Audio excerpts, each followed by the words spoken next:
Hello students, last class में हम देख रहे थे सिस्टम्स ऑफ क्वांटम मैकेनिक्स और उसमें पहला सिस्टम था वन डायमेंशनल बॉक्स।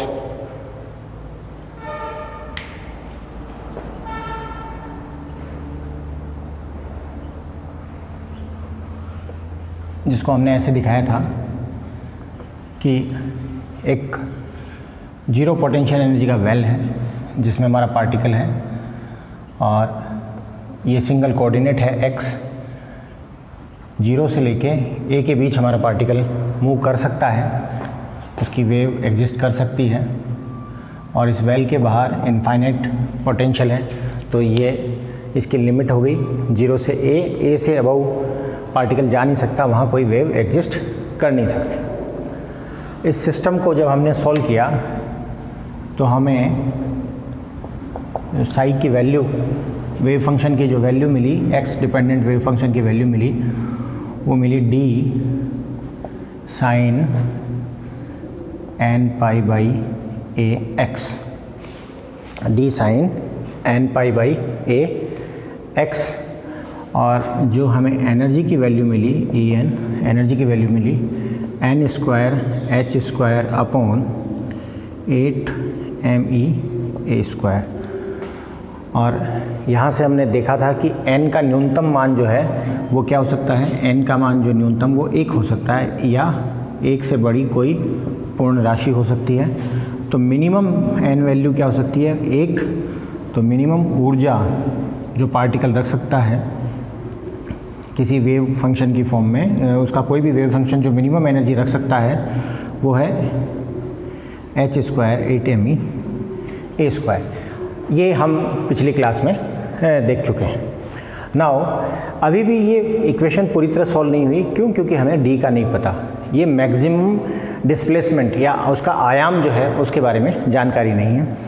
तो पार्टिकल जो है वो जीरो से ए के बीच में, मतलब dx जीरो से a और ये dx हमारा वॉल्यूम हो गया। तो डेंसिटी क्या होगी, और साई को भी x की बजाय अब n रखें क्योंकि क्वांटाइज नंबर n के रेस्पेक्ट में है, यहाँ n बदलेगा तो साई बदलेगा। तो हम लिख सकते हैं psi n dx must be equals to 1। ये क्या, इसे हम क्या कहते हैं, नॉर्मलाइजेशन। और नॉर्मलाइजेशन फंक्शन की value always, normalized value always क्या आनी चाहिए, 1। अगर ये 1 नहीं है, ये 0 है, दैट मीन्स पार्टिकल वहाँ है ही नहीं। और अगर पार्टिकल है तो that must be 1। Probability of finding particle, ये इक्वेशन इसको रिप्रेजेंट करिए, दैट मस्ट बी 1। नाउ हम जो हमारा साई की वैल्यू है उसे पुट करें तो d sine n pi by a x, d sine n pi by a x dx equals to 1। और d बाहर ले लें तो d square sine n pi by a x। तो इसको हम ऐसे लिख सकते हैं dx इक्वल्स टू 1। इस तरीके से हम इसे रिप्रेजेंट कर सकते हैं। नाउ आप एक चीज़ देखें कि ये है साइन स्क्वायर थीटा एक तरह से। तो जो साइन स्क्वायर थीटा है उसे हम लिख सकते हैं 1/2 1 माइनस कोस 2 थीटा। इस तरीके से रिप्रेजेंट किया जा सकता है। तो इस इक्वेशन को भी हम ऐसे लिख सकते हैं d square 1/2 dx 0 to a, फिर ये वाला portion that is minus 1/2 0 to a cos 2n pi by a x dx equals to 1। इसको सॉल्व करें तो ये हो गया a minus 0 that is a, तो ये हो गया a/2 माइनस, इस पोर्शन को सॉल्व करें तो साइन 2n, अगर आप x की जगह रखें a, x की जगह रखें a, तो ये हो गया 2n पाई।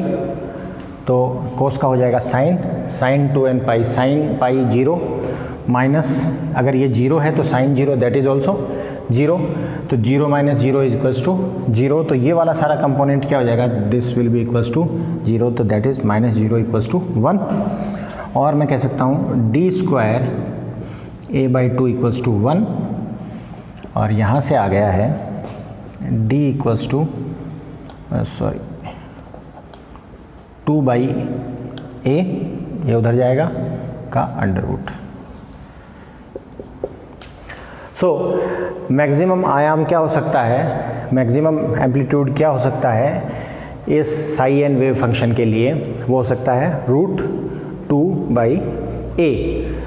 सो कंप्लीट सॉल्यूशन क्या आया, psi n equals to √2/a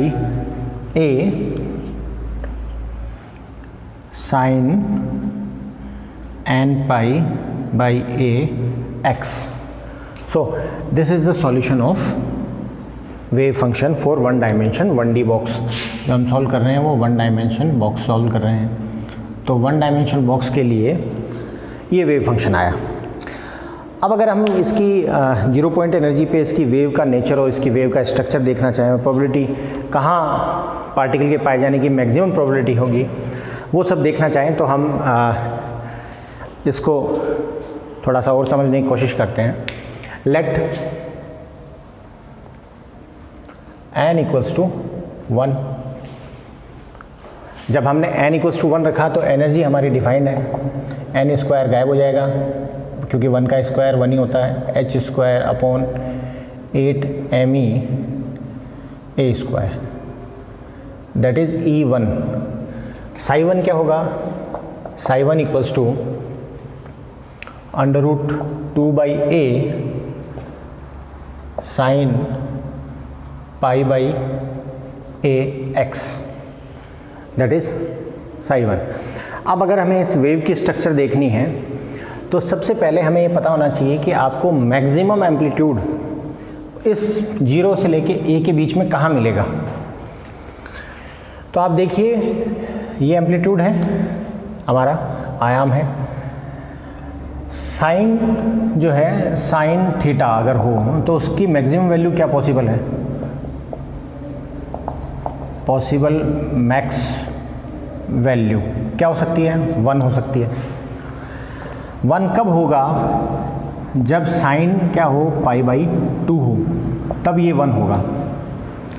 तो साइन π/2 इसकी वैल्यू साइन π/2 कब आएगी, जब π/a x इक्वल्स टू क्या हो जाए π/2, pi cancel, x equals to क्या हो जाए a/2।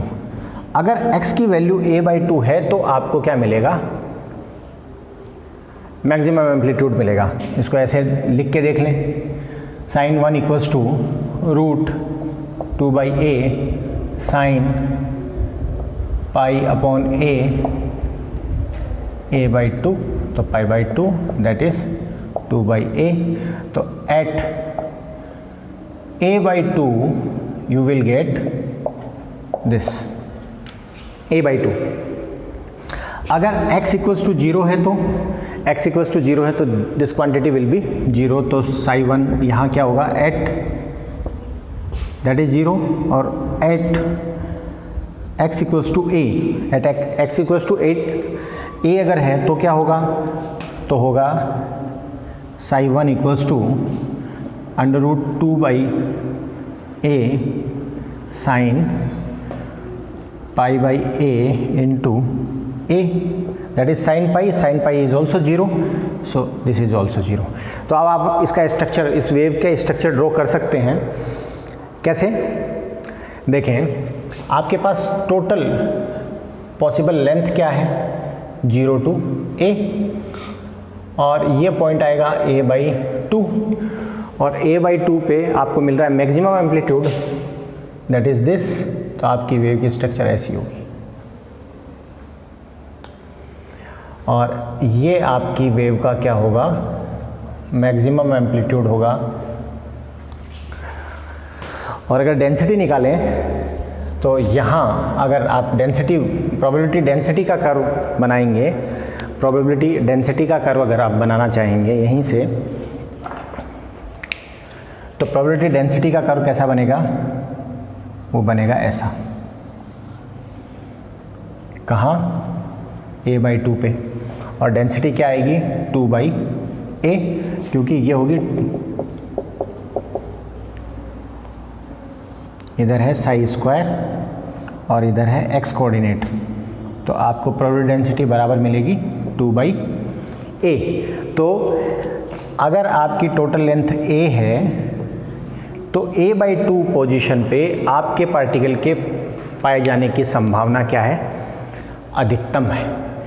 ये वो लोकेशन है जिस पे आपको प्रोबेबिलिटी, ये जो वेव है इसका एम्पलीट्यूड पॉजिटिव भी हो सकता है, और आगे अगर आप देखेंगे नेक्स्ट एग्जांपल्स में जब एनर्जी हम 2 रखेंगे, n की वैल्यू, क्वांटम नंबर n की वैल्यू हम 2 रखेंगे, 3 रखेंगे, तो आपको अपोजिट साइड में भी वेव मिलेगी, तो वहाँ आपकी जो एम्पलीट्यूड की वैल्यू है वो पॉजिटिव और नेगेटिव, पॉजिटिव फेज में भी हो सकता है और नेगेटिव, लेकिन डेंसिटी ऑलवेज आपको पॉजिटिव मिलेगी। क्यों?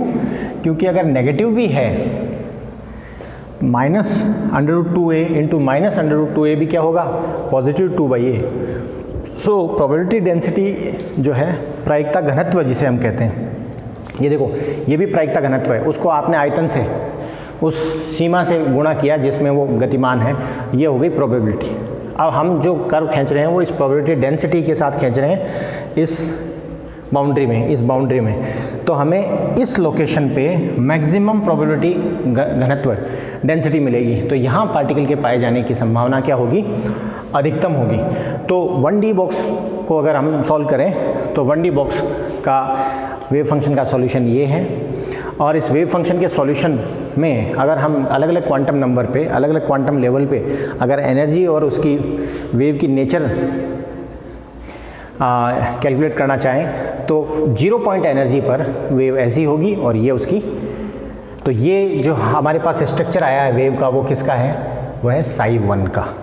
तो साई1 जो है वेव फंक्शन 1 है, उसकी स्ट्रक्चर ऐसी होगी जिसमें उसका मैक्सिमम एम्पलीट्यूड, उसका अधिकतम आयाम वो होगा a/2 पे, मतलब जो भी उसकी लंबाई है उसके आधे पर, और उसी पर उसके प्रायिकता घनत्व का मान क्या होगा, अधिकतम होगा।